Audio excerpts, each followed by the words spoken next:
Merci d'être avec nous pour ces rendez-vous sur les questions d'actualité. Bonjour, bonsoir, ça dépend de l'ère à laquelle vous êtes en train de suivre l'actualité des jours. La situation sécuritaire demeure volatile dans les villages des Nyangé et ses environs en raison de la présence des forces différentes. D'un côté, les rebelles du 1-23 et les jeunes résistants dans cette partie du groupement Bachali KMB en territoire de Massissi. Et puis, selon un habitant de la zone qui s'est réfugié dans un village voisin, depuis l'agression du 23 dans ces zones, le village des Nyangé et Nyangé Biboué sont presque vides de leur population, craignant les hostilités qui se produisent à chaque instant dans cette partie de la chefferie de Bachali.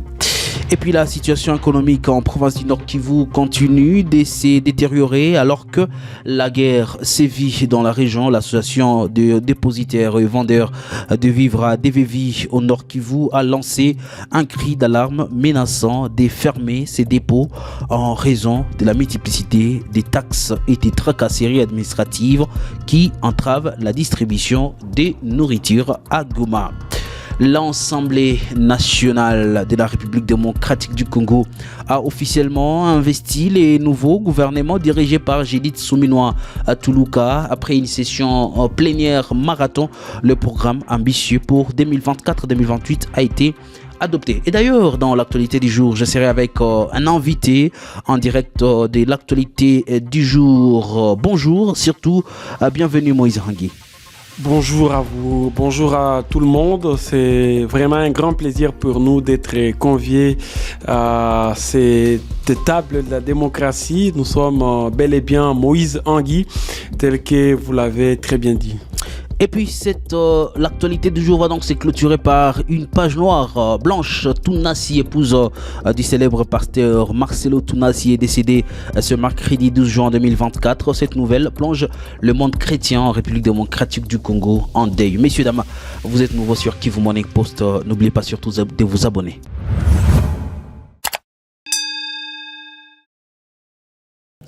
On commence par la sécurité, comme toujours. La situation sécuritaire demeure assez volatile dans les villages des Nyangé et ses environs en raison de la présence des deux forces différentes, les rebelles du 1-23 et les jeunes résistants dans cette partie du groupement Bachali KMB en territoire de Massissi. Selon un habitant de la zone qui s'est réfugié dans un village voisin depuis l'agression du 1-23 dans ces zones, le village des Nyangé et Nyangé Biboué sont presque vides de leur population, craignant les hostilités qui se produisent à chaque instant dans cette partie de la chefferie de Bachali. Cette source ajoute que même ce mercredi 12 juin 2024, la journée n'a pas été paisible dans ces villages précités car dès le matin, une forte agitation a été observée entre les deux parties en conflit, impactant négativement les activités quotidiennes de la population dans des villages voisins comme Pati, situé à environ 6 km des Nyangé. Je propose de l'écouter au téléphone de votre chaîne Kivu Morning Post. Sehemu za Nyange tu wako pamoja wako chini pale kukatolike, wengine hapo Vikuyu wanaangaliana ni mventura na Nyatura. Population leo Munyange hakuna population yoyote, ni vide tu sana, dakika tu ni moto, ndio maana population hakuna mtu. Na sisi tunalalaka oga tu iko sai, hakuna masasi, habaya piga masasi, ni tunajua kama sana dakika wanawezi pigana tu. La situation économique au Nord Kivu continue de se détériorer alors que la guerre sévit dans la région. L'association des dépositaires et vendeurs de vivres à DVV au Nord Kivu a lancé un cri d'alarme menaçant de fermer ses dépôts en raison de la multiplicité des taxes et des tracasseries administratives qui entravent la distribution de nourriture à Goma. Oscar Bizimana, président de l'ADVV Nord Kivu, a exprimé sa frustration de l'association face aux nombreuses taxes imposées et aux abus subis par les commerçants. On l'écoute ici. Sie ni kilio na geba transport tele banasema ndalezime tu kadogo. Bwana journaliste hapa dernièrement niona mtu anakuwa kugara seme ni mtu wa demiape mchakula. Ile vitu vinatoka wapi? Yana kwa sasa na mimi niko OBRC. Hizi materimeteri ziko zinatoka wapi? Tunalia kwa gavana wa Nord Kivu atusaidie. Na kitu kwenye population hii inapata nguvu za transporter pamoja na wachuruzi, yani ADVV. Sasa wakati unafika Mwambiro, mtu anakukamata saa vile siwe ae. Bambiru ukifika hapa inakuwa saa vile frontiere kama ya kwenda Etazini hatuwe. Kila mtu na taksi yake. Kitu yenyewe vinashangaza sana. Kuliko wale kitu unapata chakula kwa nguvu na ba transporter gari zinaisha kwa barabara, unatia taksi ya peage yote kwa $80. Mtu iko naenda na ichaki changa. Unamrudisha kufika nani Kanyabayonga au Butembo. Ese alifika kule. Utalipa bisi ya kwenda Ndosho, wakulisha kufika Sake. Bila vyote tunafanya nini? Tunateseka. Ndio maana sisi tunaona gouvernement tusaidie hii situation ikwe de kante urgemment. Juu chakula mugoma itakosekana. Na mbele siku hizi kombeo, ukisikia madepo za delegation zitumike tena. Ni juu ya shida yenyewe inakuwa kwa transporter, ndio wa partenaire yetu. Na hii province yetu ya Nord Kivu, kwani tunateseka. Ingefanya kuwa province ko sinistre. Tusilipe nini mataxi? Ni kweli vraiment tufike fasi ya kwenye bana babauni bako. Batulipishe franga na gouvernement yetu yenye tuko ndani. Na huruma tusikose. Bila vitu vraiment tunashangara sana sana sana. Tunapiga yowe, tunapiga kelele. Yeye bitakuwa hapa paka tunafunga madepo, leta itaje. Le mercredi 12 juin 2024, l'Assemblée nationale de la République démocratique du Congo a officiellement investi les nouveaux gouvernements dirigés par Judith Suminwa Tuluka. Après une session plénière marathon, le programme ambitieux pour 2024-2028 a été adopté, promettant de dynamiser l'économie et de renforcer les services publics. Malgré des débats animés et des incidents à l'entrée du Parlement, cette investiture marque un tournant crucial pour les pays. Je vais vous proposer de vous plonger au cœur de cette journée historique et de ses enjeux avec notre permanent Kinshasa, Jonathan Kita. Ce mercredi 12 juin, l'Assemblée nationale de la République démocratique du Congo a officiellement investi le gouvernement dirigé par Madame Judith Suminwa Tuluka. Au cours d'une session plénière marathon, débutée mardi 11 juin à 13h et s'achevant vers 10h du matin de ce mercredi, le programme du gouvernement de l'Union sacrée de la Nation, exercice 2024-2028, a été adopté avec succès. Lors de cette séance historique, la première ministre Judith Suminwa a dévoilé les grandes lignes de son programme articulé autour de 6 piliers, 52 axes et 326 actions. Ce programme ambitieux vise à créer plus d'emplois, à protéger et à renforcer le pouvoir d'achat des ménages congolais, à mieux protéger les citoyens, à construire une économie plus compétitive et à renforcer l'efficacité des services publics. La première ministre a déclaré « Le programme d'action du gouvernement 2024-2028 servira de base pour la programmation des activités des ministères, des structures et des agences ainsi que pour l'élaboration et la mise en œuvre du budget de l'État. » Les débats ont été marqués par les interventions notables telles que celle du député Justin Bitakwira qui a comparé l'Union européenne à une sorcière de la RDC et celle du député Crispin Bindoule critiquant la symbolique de la couverture du programme. D'autres députés ont exprimé leurs préoccupations spécifiques, comme par exemple le député national Michel Moto qui a demandé la réhabilitation des infrastructures dans les territoires de Walikale. Malgré les critiques, le programme a été soutenu à la majorité absolue avec 397 voix sur 405 votants. L'investiture de ce nouveau gouvernement intervient près de 6 mois après celle du président Félix Tshisekedi pour un second mandat. Avec un programme d'action de près de 99 milliards de dollars, les membres du gouvernement Suminwa devront immédiatement procéder à la remise et reprise avec l'équipe sortante et entamer le travail. Cependant, cette journée n'a pas été sans incident. Une bousculade à l'entrée du palais du peuple, siège du Parlement congolais, a causé des blessures à au moins 5 personnes, y compris une policière. Cet incident s'est produit alors que militants, parlementaires et journalistes se précipitaient pour assister à l'investiture du nouveau gouvernement. Les blessés, y compris la policière, ont rapidement été pris en charge par les services de secours présents sur place. Ainsi, la nouvelle équipe gouvernementale se met en marche pour relever de nombreux défis qui entendent la République démocratique du Congo. Et puis nous allons donc revenir dans ces studios des Kivu Morning Post avec notre invité Moïse Hangui, vous avez suivi le programme de ces gouvernements qui a été investi hier et aujourd'hui, ce matin, parce que l'investissement est fini à des heures du matin. Vous avez suivi ces programmes. Qu'est-ce qui vous a frappé directement? J'ai suivi religieusement la cérémonie consacrée à l'investiture de la nouvelle équipe gouvernementale. J'avoue ici que c'est quelque chose qui a marqué l'actualité sur tout l'ensemble du territoire national. Mais déjà, avant d'aborder les fonds, je voudrais relever quelques éléments des constats que j'ai réalisés. Vous êtes rendu compte que depuis des gens, avant qu'on commence la plénière, la cérémonie, il y a eu des bavures des partisans de certains acteurs politiques près de la salle de plénière, ce qui n'a pas honoré la République. Je parle ici très précisément des membres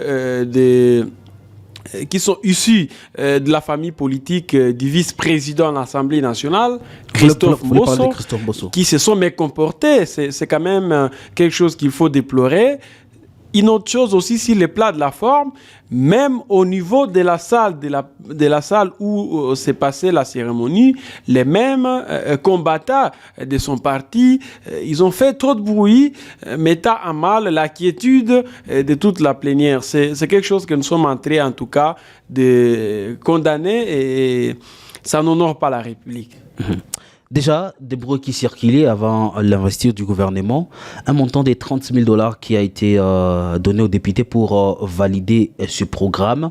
Est-ce que c'est un élément qui vous inquiète déjà? En tout cas, c'est quelque chose qui illustre l'impunité et la corruption qui continue à gangréner notre pays et à caractériser l'ensemble de nos institutions. Nous avons mené des investigations et nous sommes parvenus en tout cas à des révélations qui affirment que chaque honorable député national a reçu $30 000 avant l'investiture de ces gouvernements.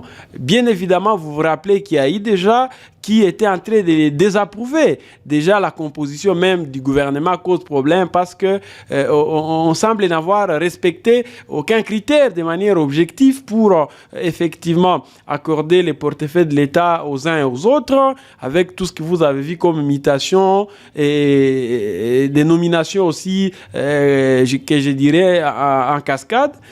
Déjà, ça, on l'a remarqué, mais par rapport effectivement à cette corruption qui a élu domicile, donc c'est clair, nos honorables députés nationaux ont reçu cet argent et moi je considère ça comme une forme de corruption morale parce que c'est de l'argent qui n'est pas repris dans la ligne budgétaire, encore moins dans la loi des finances.